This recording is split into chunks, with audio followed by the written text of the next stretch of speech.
Great shot. Great shot. Hai, încă o dată.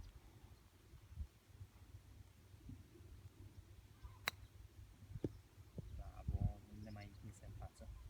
Când lovești în față, mâinile un pic mai întinse. Da? Hai să vedem. 1, 2. Bravo. Hai să-ți arăt ce înseamnă mâinile mai întinse în față.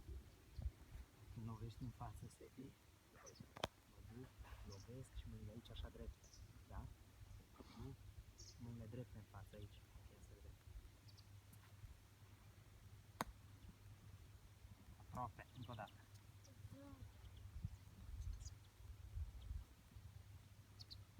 Din nou, again. Uite acolo. Bravo!